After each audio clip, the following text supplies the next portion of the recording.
अस्सलाम वालेकुम नाज़रीन, बहुत अहम तरीन डेवलपमेंट्स और बड़ी खबरें आपके साथ शेयर करेंगे। एक तो वज़ीर-ए-आज़म मुस्ताफ़ी हो गए, एमपीएस से भी इस्तीफ़े ले लिए गए, पूरा मुल्क सड़कों पर आ गया है।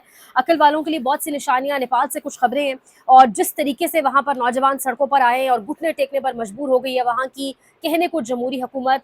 इमरान खान असल निशाना, अलीमा खान सिर्फ बहाना, टारगेट इमरान खान की जो कॉन्वर्सेशन है, जो असल पैगामात हैं उनको पहुँचने तक रोकना।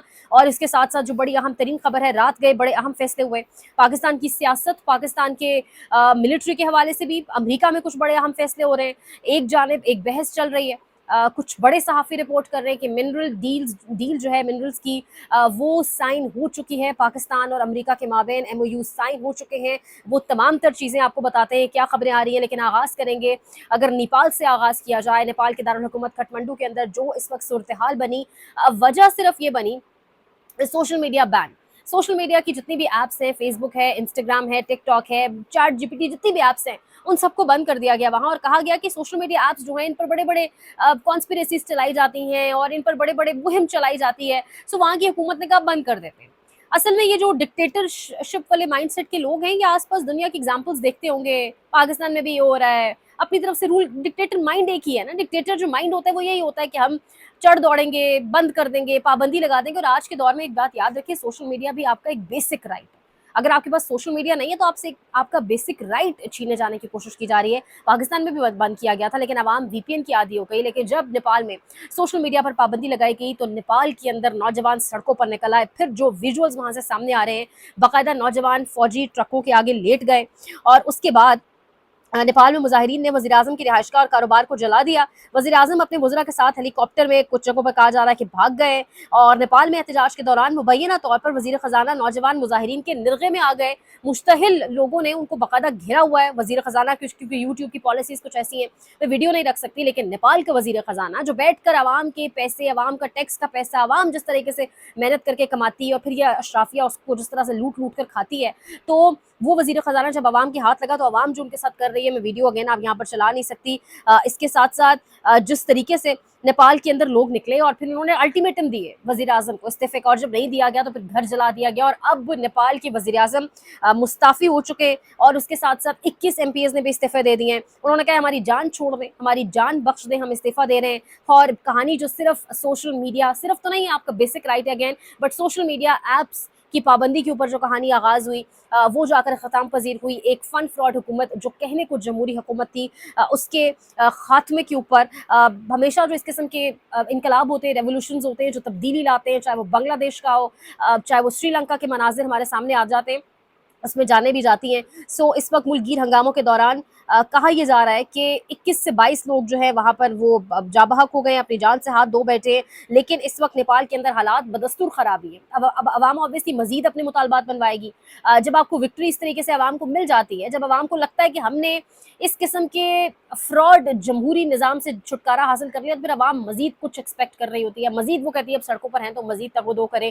अब वो क्या मनवाने की कोशिश कर रहे हैं, क्या नहीं कर रहे हैं, मामलात किधर जाके फुल स्टॉप होंगे। लेकिन अक्ल वालों के लिए बहुत सी निशानियां हैं। आपका मेन स्ट्रीम मीडिया आपको कुछ नहीं दिखाएगा। क्यों नहीं दिखाएगा, बहुत अच्छे से जानते हैं। ये मनाजिर बहुत सारे लोगों को पाकिस्तान में डराते हैं, रात को सोने नहीं देते। तो जब अवामी थ्रेश होल्ड की एक बस हो जाती है, जब अवाम को आप प्रैक्टिस नहीं करने देते, प्रोटेस्ट नहीं करने देते, उनको बाहर निकल के आप मजामत या मजम्मत या एक्सप्रेशन ऑफ ओपिनियन नहीं करने देते, तो फिर अल्टीमेटली ये सब खुदा ना खास्ता होता है मुल्कों के अंदर। और फिर उसके अंदर जीत अक्सरियत की होती है और आपको पता है जमहूरी अक्सरियत है, जमहूरी सब कुछ है। और फिर पाकिस्तान के अंदर तो हालात जो है ना, अभी तक तो अवाम बड़ी कोई सबर शुक्र वाली है। वीपीएन गुजारा कर लिया, पेट्रोल लाइनों में लग के डलवा लिया, लाइनों में लग के आटा ले लिया यूटिलिटी स्टोर से, बिजली की महंगी महंगी बिल्स जमा करा दी। बेशक घर में एक पंखा चल रहा है लेकिन बिल 30,000 है। बट अब सैलाब, फिर आपके साथ जो ह्यूमन राइट्स की वायलेशन है, अदालती निज़ाम, निज़ाम इंसाफ का टोटल खात्मा, ये चीज़ें वो हैं जो अवामी थ्रेशोल्ड को इतना बढ़ा देती हैं कि वो फिर किसी के बस में और किसी के काबू में नहीं रहता। तो इस वक्त ये सारी सिचुएशन बहुत सारे लोगों के लिए निशानी भी होनी चाहिए और निशानियों वाले ही शायद इसको मामले को चलने नहीं दे रहे मेन स्ट्रीम मीडिया के ऊपर। ऐसे किसी भी मामले को, खाली एक नेपाल का मामला नहीं है, जब श्रीलंका का मामला हुआ, बांग्लादेश का हुआ, कोई मनाजिर इंडोनेशिया का हुआ, बिल्कुल रिसेंट, कोई मनाजिर नहीं दिखाए जाते। और इस तरीके से अवाम निकली सड़कों के ऊपर और अवाम ने अपना हक लिया, अवाम ने मजबूर कर दिया घुटने टेकने पर वहाँ के एक फ्रॉडुलेंट किस्म के निज़ाम को। अब जो एक डेलिबरेट एफर्ट की गई अडियाला जेल के बाहर, आज भी मुलाकात का दिन है, रोक लिया गया है अलीमा खान को और बहनों को। उनकी गाड़ी के आगे बाकायदा एसएचओ साहब आ जाकर खुद खड़े हो गए एज ऑलवेज। कल जो एक डेलिबरेट एफर्ट की गई, तैयब बलोच सहाफ़ी, मैं बारहा कल भी कहा, परसों भी वीलॉग के अंदर कहा कि सहाफ़ी का काम है सवाल करना। जितना मर्जी आपको इख्तलाफ राय हो, मारपीट नहीं की जा सकती, लेकिन सहाफ़ी का काम ये नहीं है। डी चौक इस्लामाबाद से बराह रास्त फाइनल कॉल तहरीक इंसाफ की सियासी मौत साबित हुई, बघोड़ी बुशरा बीबी भाग गई।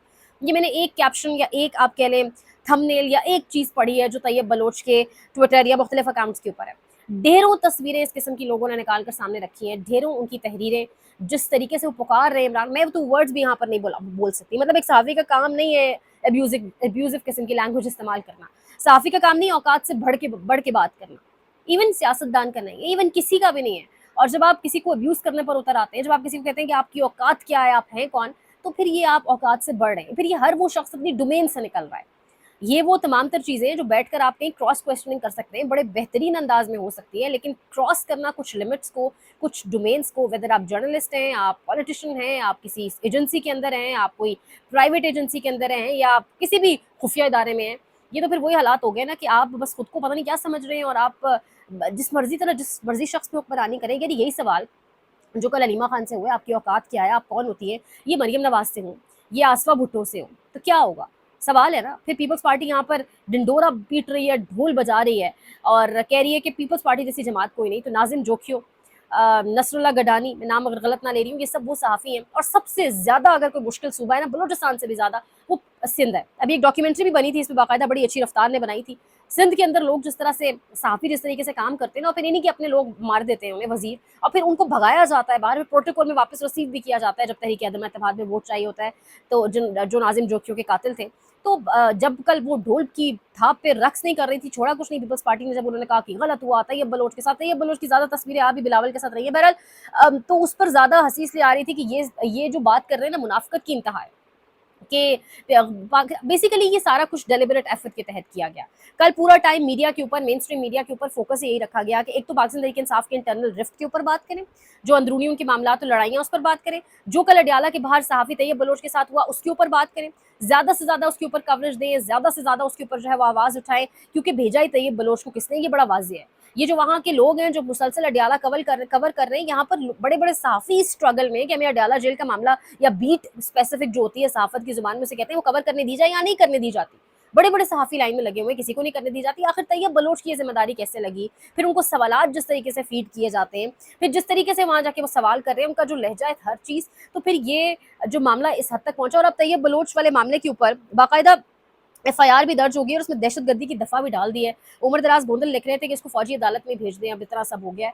तो और अता तारड़ साहब कह रहे मैं साथ दूंगा इस मामले में, बड़ा गलत हुआ, ये इश्तियाल फैलाया जा रहा है, ये वायलेंस है। यानी वायलेंस की बात कौन कर रहा है? तो होना नहीं चाहिए था ये, क्योंकि यही चाहते थे जो प्लानर्स थे, जिनकी जानिब से डेलिबरेट एफर्ट की गई, वो यही चाहते थे इमरान खान के बयान का पूरे मीडिया से बॉयकॉट कराया जाए। ऑल्दो चलता कब है, नाम भी नहीं चलता, बयान तो उस तरीके से जो अलीमा खान एग्जैक्टली देती है वो तो चलता भी नहीं है टिकट्स के साथ। लेकिन एक पोर्ट्रे करना था, एक इमेज बनाना था, एक तासुर देना था कि पाकिस्तान तरीके इंसाफ जो है पुरतशद्दुद जमात है, सहाफ़ियों के साथ ये सब कर रही है, और उसी चक्कर में ये सारा जो है एक ड्रामा, एक खेल रचाने की कोशिश की गई, तैयब बलोच वाला मामला किया गया। तो जो अलीमा खान है वो सिर्फ एक बहाना है, असल में जो पूरे का पूरा आप कह सकते हैं निशाना है वो ऑब्वियसली इमरान खान है।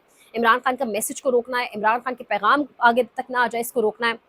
दूसरी जानिब इमरान खान का उतना ही ज़ोरदार और दो टोक मौक़िफ़ कल रात आया भी, उन्होंने कहा कि मेरी जान जो है इज़्ज़त, ज़िंदगी और मौत अल्लाह के हाथ में। फ़ील्ड मार्शल का नाम लिया उन्होंने कि फ़ील्ड मार्शल आसिम मुनीर के हाथ में नहीं है, उन्होंने फ़ील्ड मार्शल नहीं कहा।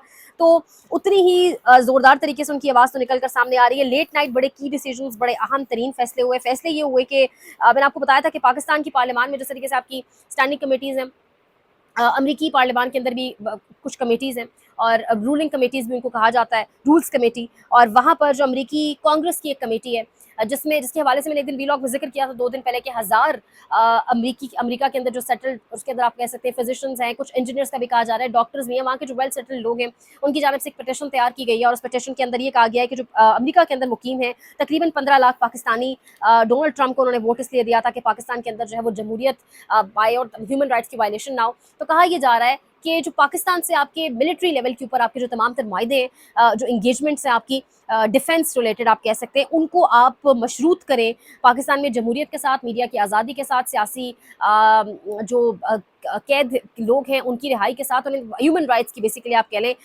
पासदारी के साथ। और नेशनल डिफेंस ऑथराइजेशन एक्ट है बाकायदा, रूल्स कमेटी के अंदर इसकी हेयरिंग होगी और ये जो एक एक्ट है बाकायदा जो विल्सन इसके अंदर पेश हैं।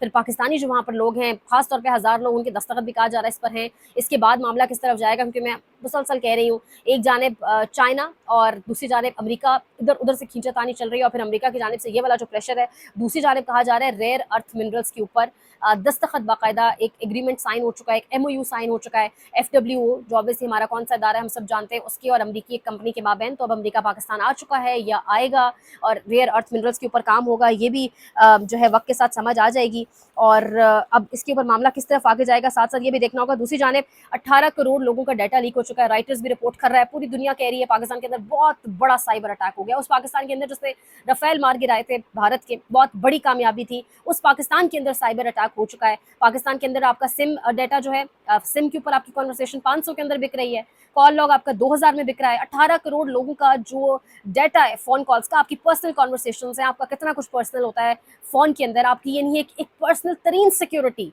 यानी समझे किसी ने आपके कमरे को ब्रीच कर दिया, इतना बड़ा सिक्योरिटी, इसको ऑब्वियसली बात है एक मुल्क की सिक्योरिटी ब्रीच ही आप कहेंगे, जहाँ पे वज़ीर दाखिला मोहसिन नकवी का डाटा भी कह रहे हैं मुख्तलिफ प्लेटफॉर्म्स के ऊपर पड़ा है। यानी आप सोशल मीडिया के ऊपर जो करते हैं, आपकी लाइव लोकेशंस, आपकी करंट लोकेशंस, आपकी बड़ी एक्सट्रीम सीक्रेट और प्राइवेट कॉन्वर्सेशंस जो हर किसी की होती हैं, वो तमाम तर लीक हो गई हैं। डॉन भी इसके ऊपर आर्टिकल लिख रहा है और कह रहा है कि लीकी स्टेट, पाकिस्तान को अब एक लीकी स्टेट कहा जा रहा है। तो ये इस वक्त सिचुएशन है, क्योंकि जो फोकस है, जो प्रायोरिटीज़ है, वो कुछ और है। और लीकी स्टेट फिर कैसे रहा हो, जब जो यहाँ पर बैठे हुए लोग हैं वो ही तमाम तर मामला लीक्ड वीडियोस और लीक्ड ऑडियोज के जरिए चलाने की कोशिश करते हैं। इतना ही बहुत है, मजीद कुछ अपडेट्स अगले व्लॉग में, लेकिन अकल वालों के लिए निशानियां बहुत होती हैं, काफ़ी होती हैं, जो निशानियां आसपास बहुत ज़्यादा मिल रही हैं। Like share subscribe comment section में फीडबैक का इजहार करें। अपना बहुत ख्याल रखें। अल्लाह हाफ़िज़।